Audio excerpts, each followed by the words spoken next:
Hi friends, welcome to தமிழன் YouTuber. இன்றைக்கி நம்ம வீடியோவில் என்ன பார்க்க போகிறோம் அப்படின்னா, மரவள்ளி கிழங்கு சில்லி எப்படி செய்கிறதுங்கிறத பார்க்க போகிறோம். வாங்க வீடியோக்குள்ளே போகலாம்.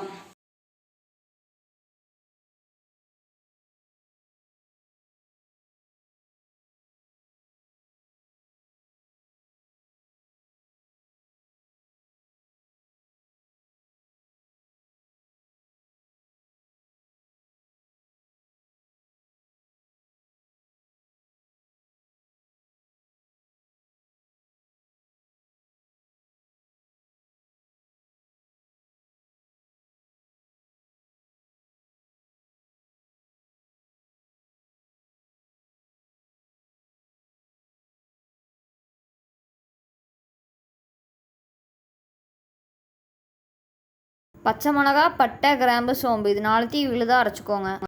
க்ளீன் பண்ணி வச்ச மரவள்ளி கிழங்க காய் சீவுறதுல சீவி வச்சுக்கோங்க.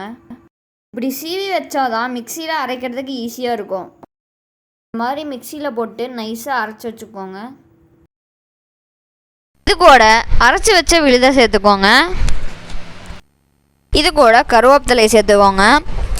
கட் பண்ணி வச்ச வெங்காயம், கொத்தமல்லி தலையை சேர்த்துக்கோங்க. கடல மாவு, தேவையான அளவு உப்பு சேர்த்துக்கோங்க. இது எல்லாத்தையும் இந்த மாதிரி பிணைஞ்சு வச்சுக்கோங்க. கடாயில் தேவையான அளவுக்கு எண்ணெயை ஊற்றிக்கோங்க. எண்ணெய் நல்லா காஞ்சதுக்கப்புறம் கொஞ்சம் கொஞ்சமாக போட்டு பொரிச்சு எடுத்துக்கோங்க. நல்லா பொன்னிறம் ஆனதுக்கப்புறம் சில்லியை எடுத்து இன்னொரு பாத்திரத்தில் ட்ரான்ஸ்ஃபர் பண்ணிக்கோங்க. காலிஃப்ளவர் சில்லிக்கு நிகரான மரவள்ளி கிழங்கு சில்லி ரெடி. இந்த வீடியோ பிடிச்சிருந்தா லைக் பண்ணுங்கள், கமெண்ட் பண்ணுங்கள், ஷேர் பண்ணுங்கள். நம்ம தமிழன் யூடியூபர் சேனல் சப்ஸ்கிரைப் பண்ணுங்கள். நன்றி, வணக்கம்.